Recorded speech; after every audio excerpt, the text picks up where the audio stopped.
Hey guys, I wasn't actually going to post this video. The file that's about to play after this video has just been sitting on my PC since Wednesday, the 28th of December. It's just a tangent to one of the stories that I told in the Fetty podcast that got uploaded today, and I got some positive feedback from me sharing my experiences there. And this was a little bit like that, but it was just like me. So I thought I'd just upload it, and you guys can let me know what you think, if you find it useful or insightful. I hope you do. But it was just like a new format I was trying. I was kind of nervous about posting it, but I will clip this iPhone footage in front of it, re-export it and upload it, and you guys can take of it what you will. So by the age of 22, I kind of came to the realization that I'd actually developed a pretty serious drinking problem. And it's weird because at the time, it didn't really seem like that, because it's not like in the movies where you're like drinking scotch at home and like having arguments with like a significant other or something like that. It was more just like if I was out and if I was playing, I was absolutely drinking, and if I didn't, I would have a terrible time. So I'm going to tell the story of kind of how I came to that realization, and I suppose some of the lessons that I learned from it. So essentially, everything kind of turned around after New Year's Eve. I think it was 2017 going into 2018 or 18 into 19. I can't really remember. But anyway, something happened on New Year's Eve that was pretty fucking bad for my health. I won't get into that story now. Maybe I will in another video. But I had to go to the doctor, and we had to do a liver functionality test. And I was explaining to him, he's like, how much do you drink? And at the time, I was kind of laughing about it because, like the kind of Australian humour around drinking. But to put in perspective, on Saturday nights, I was drinking, like we fucking counted, I was having like 55 to 60 cent of drinks while I was playing. And so I explained all that to him. He was pretty shocked by that. And then I was already in really bad shape, and you basically feel my fucking liver through my stomach, like if you press your hand down. And so we did a liver functionality test, but it takes about a week for the results to get back. And so he told me, he's like, in that time, can you please not drink? Because I remember my ears perked up when he said the results might be potentially catastrophic. And that was kind of when it sunk in. I was like, oh, fuck, it's not really a joke anymore.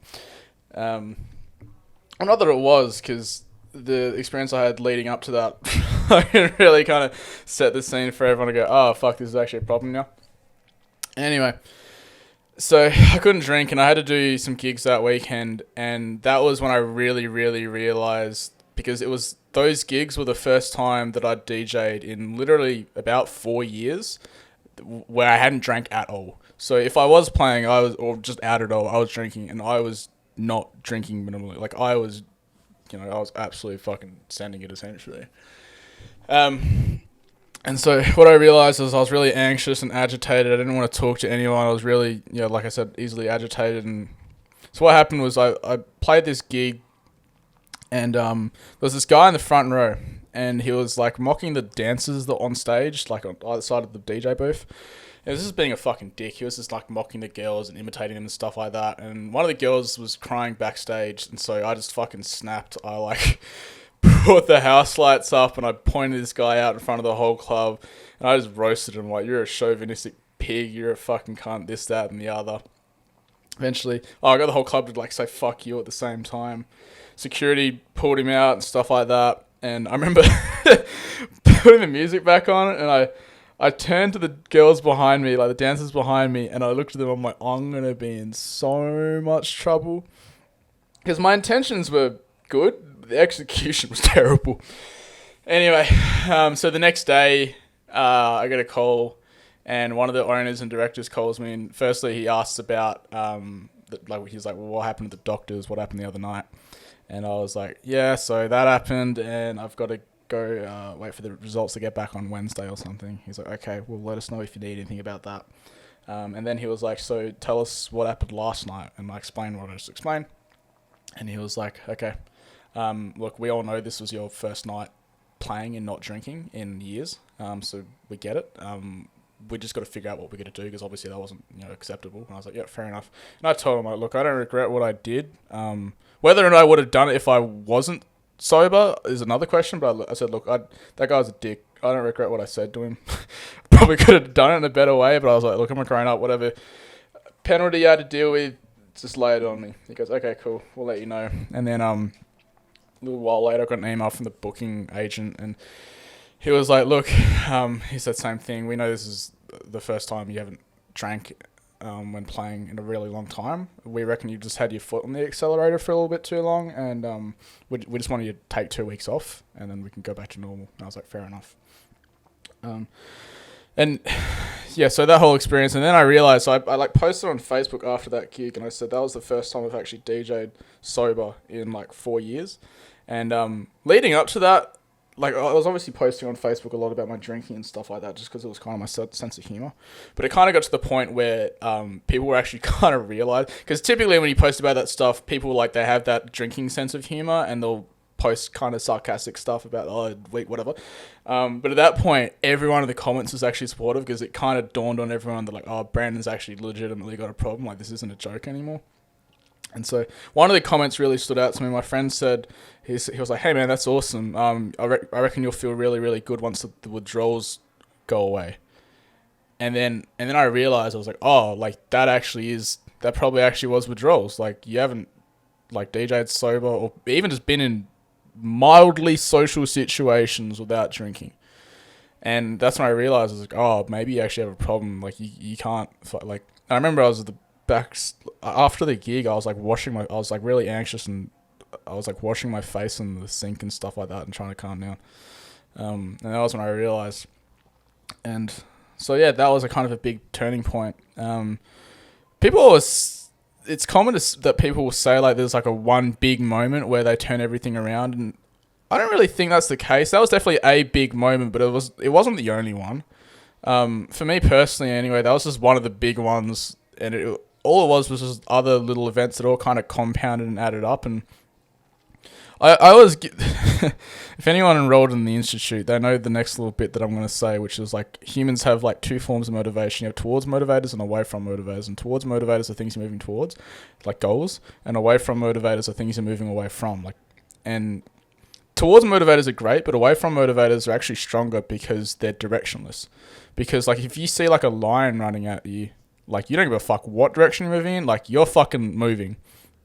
And so that's why I think pain and, you know, negative experiences like that can be a really good motivator, because it just kicks your ass into gear. Like, you just have to do something. And so after that, it was a slow process of, I had to go on these, like, liver support tablets that were fucking huge, really hard to swallow. And then winding back my drinking, like, the Veni pulled back my rider significantly, but also because of that, they pulled back everyone's fucking riders, and everyone's bar card balances got cut in half. And so if anyone actually DJs at this group of nightclubs, if you're wondering why your bar card balance is so small, it's because I nearly died. Even the photographers got it pulled back. But and then yeah, so, and that was supportive, and it was just a slow process of winding back the drinking and going to the gym and making small little lifestyle changes. And I don't want to give the impression that it was like then next week I was fucking like the same level of health that I'm at now. It took fucking ages. Like, seriously, it took so long. It wasn't like I was just a reformed fucking born again Christian that doesn't drink or anything like that. It was just slowly it took fucking years, man. But that away from motivator was really strong, because I was like, look, you might die, but even if I kind of had a death wish, but like, even if you don't die, like when you're awake, it sucks because you just don't have any energy to do anything. You just stay on the couch all day, and you can't be in social situations without being actually like blackout drunk. And so yeah, that was a big learning experience for me. So I hope you guys can take something away from that. I'm just trying a new format with this video, where a lot of my other videos are really structured and scripted out and heavy editing and stuff like that. But there's a lot of just little philosophical tangents from just like little lessons I've just learnt from my own personal experiences when I was a dumb fucking early 20s teenager, basically. That I think the story in themselves, you can create your own meaning out of them and take your own lessons out of them. Like, there's no particular one lesson I really want to pass on from that. It's just that was a big event in my life that I personally learned things from. So I'm hoping that by passing the story on, you can create your own meaning from it, drawing any parallels to whatever experiences you're going on in your life right now. But I hope it has been useful. I'm going to do more of these just because, you guys always hear me say in the intros of my other videos, like, a lot of the lessons in my early 20s were, like, emotionally, financially, or physically expensive, and this one was all three. So, um,